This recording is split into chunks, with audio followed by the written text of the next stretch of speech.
Welcome to this video on MADM Academy, where we're going to be looking at what elements you need to include on your website. So when we start wireframing a website, it's really important that we use this process to start jotting down, sketching and writing the actual elements that we need to include on our website. So in the previous video we explained what wireframing is, and crucially we explained why it's such an important step in the web development process. So in this video you're going to get a chance to actually create your very first wireframe. So maybe you've got an idea in mind for a website, maybe you've got an existing website but it's not quite working how you want it to, in which case you want to start with a new fresh website or make improvements to your existing one.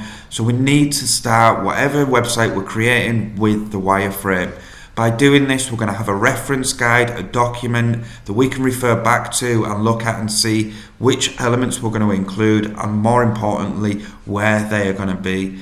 As you start creating your wireframe, you're going to start thinking about user interfaces, UI, and also user experience. How does the user interact with your website? So we can start out here with a simple rectangle. I'm going to start from scratch. We're just using Canva here.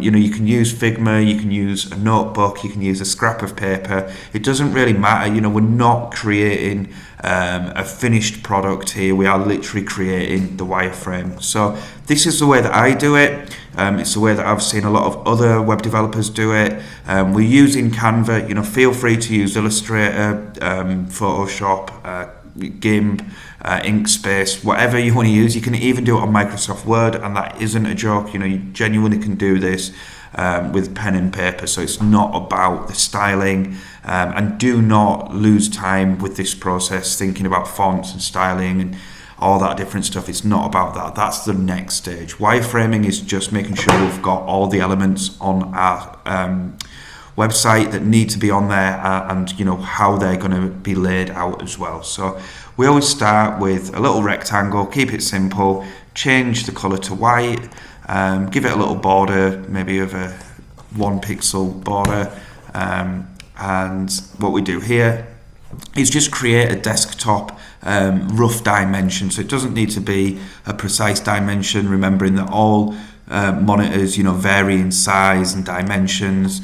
No two different models or dimensions are the same. So this is all to do with responsive web design. So no matter what layout your screen is, your website should look great. Thankfully, if we're using sites like Wix or WordPress, it's very, very simple to actually render our screen properly for different dimensions. So just have a rough rectangle shape that resembles a desktop screen.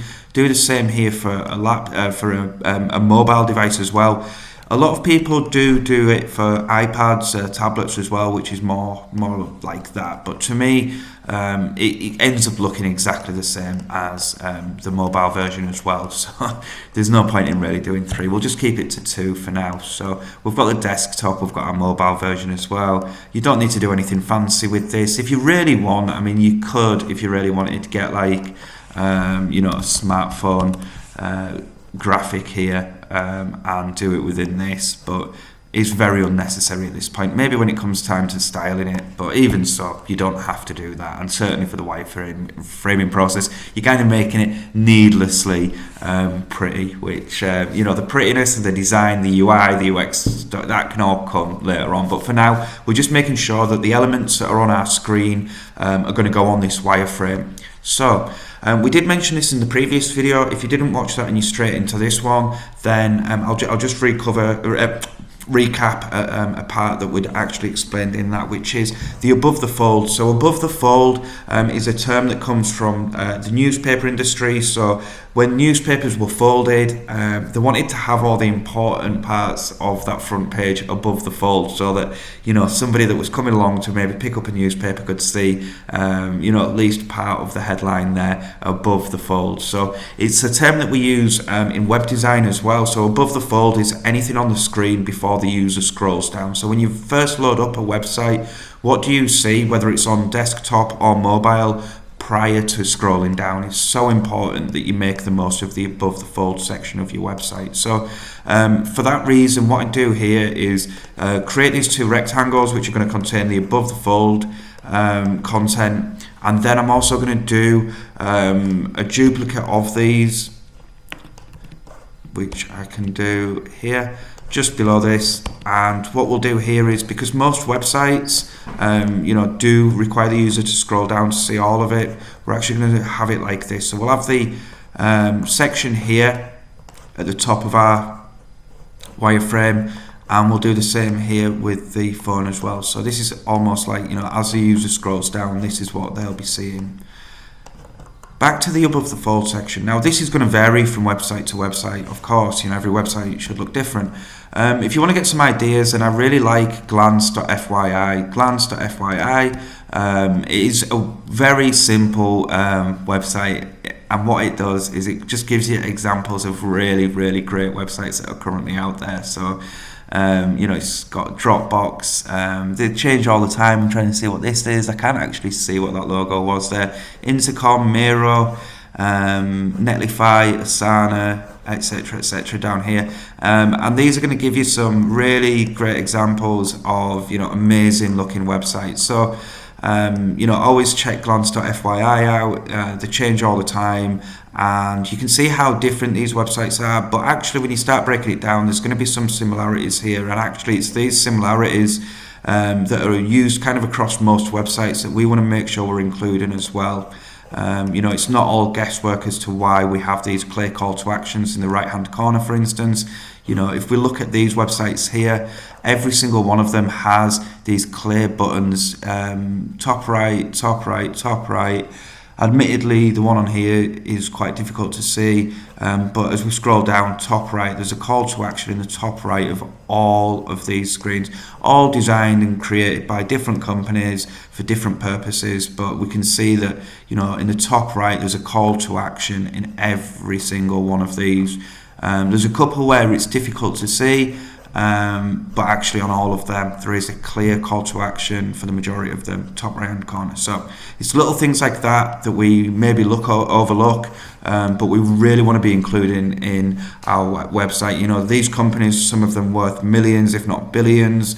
They do a lot of user testing to see what works and what doesn't, and what we've seen over the years is there's some principles that, unless we've got an incredible reason to not do it, use the experience and wisdom that other companies have found from trial and error and a lot of research, a lot of money spent, a lot of time spent wireframing and developing and testing what works on a website. So it's little things like that that we do want to include. And most websites, whether it's for your own individual portfolio or whether it's for a small business, are going to want to include these as well. So above the fold is so important. This is what the user will first see when they visit your website. I cannot stress how important the above the fold section is in terms of the impression that it can make. How is somebody going to have their experience with the rest of that website after having and forming their first impression of what it's going to be like with the above the fold section. So for desktop, what we really want to start with for most businesses, and again, this might differ for you, but let's just go with what most small businesses and portfolio sites should include. It's a headline. Very clearly, you want to have a headline here. Now, do you want to have your headline right here in the center, or do you want to have it to the side? It's entirely up to you. Normally, I would write something like headline will go here, just so it's a few words, so we can just see a little bit more of what it can kind of look like when it's on our screen. Headline will go here. Then you want to have like a subtitle or a one-liner or maybe a very short paragraph here. So we can say like a description, sentence, or short paragraph here. And again, you're probably noticing that we're not actually writing the actual text that we want to have going here. We just want to really outline where the elements are going to be. Some people don't even do this. They will literally just say, okay, then I want to have a headline here, so I'm just going to do like the headline element's going to go here, for instance. similar to the paragraph below, and it's just literally blocks. But as you're getting started, you might want to just go that extra little step, and I certainly do it like this still, so I can see a little bit clearer. Right, it's going to be like this. So I need a headline, I'm going to need a description, a sentence, a short paragraph, a one line, or something like that, really to explain what it is that either you're doing or what it is that your business does. You might be thinking, well, Netflix doesn't have that, or a site like Netflix, Amazon doesn't have it. Yeah, people know what Netflix is. People know what Amazon is. People don't need it explaining to them what they do. Most people, most small businesses do need to have a headline. And going back to glance.fyi, even some huge companies, Dropbox, I don't know what Dropbox valuation is these days, but I'm guessing in the tens of billions. I'm going to look at that now. Dropbox market cap.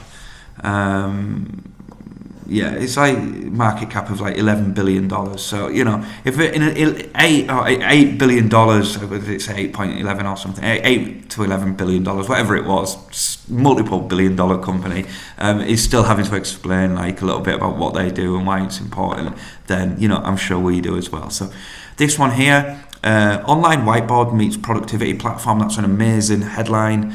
Support customers at exactly the right moment. Again, obviously you can click on each of these if you want and actually check the website themselves out. Asana, huge website, huge company. This one on Slide, I really like, bring clarity to your team. But this is all stuff for the copywriting section. I'm a copywriter first and foremost, which means that I do all like the write. I'm very much writing led, so I just lose myself on headlines, but they are so important. Headlines are so important. David Ogilvy, one of the most successful advertisers of all time, said that once you've created your headline, you've spent 80% of your ad budget. Obviously that is not true in terms of if you're going to take like £1,000 and spend £800 of it on your headline, but the principle is that the headlines are so important, they really are. But that is something that we'll look at in the copywriting sessions. But just for now, back to the basics of wireframing a website. We've got a headline, which is going to go here, a description, sentence, or a short paragraph here. We're going to have a couple of buttons here. Maybe this would be something like find out more, hire me, things like that, and then one to go with it as well next to it. I always like two buttons really. We have like a direct call to action, it'll be called, so that'll be like buy now, hire me, order now, whatever that might be, shop now. And here is like maybe a bit of a transitional one. Somebody's not quite ready to commit, so maybe that is like a lead generator. So it would be like a free downloadable guide, for instance, where somebody has to like input their email address. Or it could be something like, connect with me on Instagram, or connect with, follow on Instagram, for instance. What is it, that the user is not going to be at the point where they're going to buy from you directly now, but they want to find out a little bit more. A great one would be how it works, something like that. Are you going to have an image on the background? That often looks good. You might just want to do like a little note here saying, background image, for instance. That, just to remind you, this is how simple. You don't have to find that image for now. Find that you just know that you're going to have like a background image going on here, or maybe you actually want to have an image down here. That is quite a common thing where you get like half of the image on here and then like you scroll down just to show people that this is not, you're implying, you're suggesting that, there is more to look at. You've seen the top half of this image, scroll down to see the rest of it, that kind of thing. Okay, with that, we can also then say that we want a headline, a menu header up here as well. So I'm actually going to put this to black now just so we can actually see it a little bit more clearly.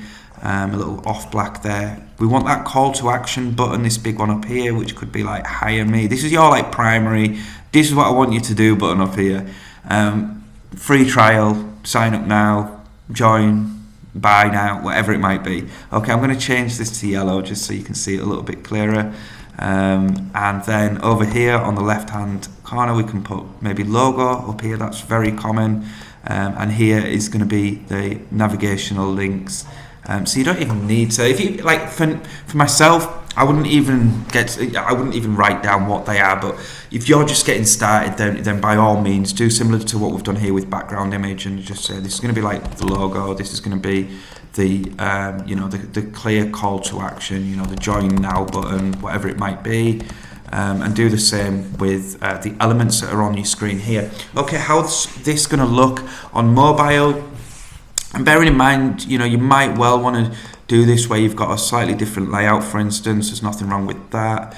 Every website, like we keep saying, is different, and it's entirely up to you how you want to go about doing this. Maybe you want to do it on the left hand screen, maybe you want a different type of menu, you want a slide out draw, but do not at this stage be trying to reinvent the wheel. Maybe you want your image over here, a nice little layout. You don't have to get the dimensions perfect by any means.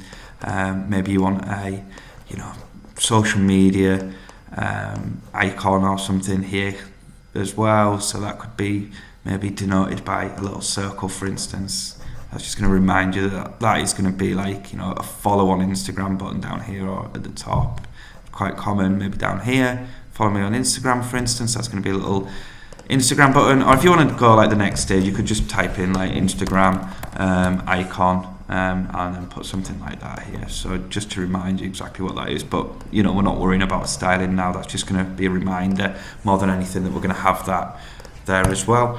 Onto mobile, what do we want? We're going to, in fact, we'll duplicate these so we can remember what the desktop version looked like. This is going to be like the image, couple of clear calls to action. I keep doing it like that. I'm going to do it this way and align it vertically. So rather than it being horizontal like it is on desktop, we're going to do it this way and do it all center aligned, just to show you that it can be similar, the same elements, but actually you do want to have it more center aligned usually on mobile. Say usually, more often than not, it's good to go center aligned on mobile. Doesn't mean you have to. And we're going to finish this video up very shortly with this. I just want to kind of do roughly the same. I'm not going to bother putting the buttons in here. You can sort of do that yourself. I'm sure you can figure that one out. And again, just say if you want to have the background image here. And again, this might want to be moved up a little bit. Sorry, I don't know what's going on here. And there we have it. We have the above the fold section. Now we can do exactly the same down here, and that's what we're going to look at in the next video. We're going to look at actually, the actual content that we want to go on here. Start thinking a little bit more in terms of like, the next step. What we're going to do with this, going on to the styling, looking at that a little bit more, but without actually diving deep into the styling, but more to do with like the UI, the UX. How is it going to be for the user when they start scrolling down. So hopefully this has got you started, and we'll see you in the next video.